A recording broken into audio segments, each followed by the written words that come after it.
এই যাইতে হচ্ছে ভাই, আর বেশি হাঁটা লাগবে না, এই যা আমার ভালো লাগে।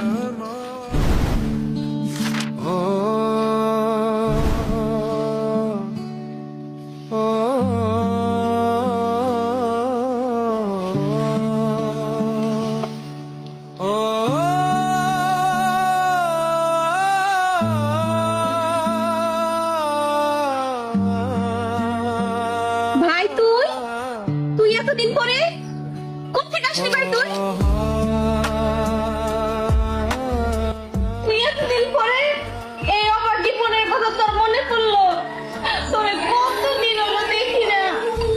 আপু তুই কষ্ট করস আমি জানতাম, কিন্তু তুই এতটা কষ্ট করস আমি জানতাম না। তোরে দেখে তো আমি আমার চোখের পানি আটকে রাখতে পারতেছি না। আরে ভাই তুই চুপ কর তো, তুই এতদিন পরে আইসস, এসব কথা পরে হবো। তুই আগে আয় আমার সাথে, আয় ঘরে আয়।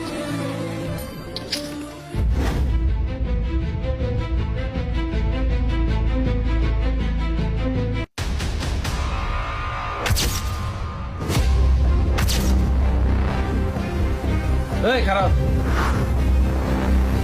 তোর ভাই ভাই থেকে তোর ভাইয়ের কাছে আমি 10,000 টাকা হাওলা চাইছিলাম, আমার বিপদের মধ্যে দেন নাই। আজকে কি মনে হয় তোর ভাই আইছে? আরে তুমি শুনো, তুমি এরকম করতেছো কি জন্য? ওরা কতদিন পরে আমার বাড়িতে আইছে, তুমি এরকম করো না। এরম করবো না মানে? তোর বাপের সম্পত্তি পুরাটাই তোর ভাইয়ের আমায় রেখাইছে। কোন সাহস আমার বাড়িতে আইছে তোর ভাইয়ে? তুমি একটু চুপ থাকো তো, আগে ঘরে আসো, মাথা ঠান্ডা করো, তারপর শোনো ও কি বলে, তারপরে যা বলার বইলো। এখন একটু চুপ করো।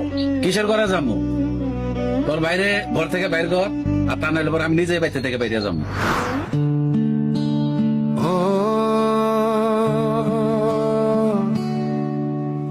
আচ্ছা আপু, তুই এই যে এই জিনিসটা রাখ। এটা তোর ভাগের যত সম্পত্তি ছিল সবকিছু দলিল ফাইল যা আছে সবকিছু এখানে আছে। আমি শুধু আসছিলাম তোরে দেখতে আর তোর জিনিসটা বুঝাই দিতে। দুলাভাই আমার কাছে টাকা চাইছিল, আমি কাজে ব্যস্ত ছিলাম, দিতে পারি নাই।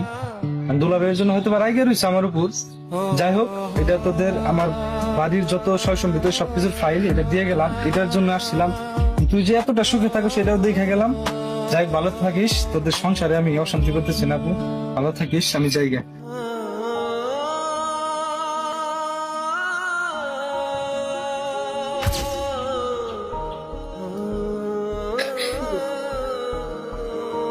এই ধরো, তুমি এই সম্পত্তির জন্য আমার ভাইটারে এক গ্লাস পানি পর্যন্ত খাইতে দিলা না।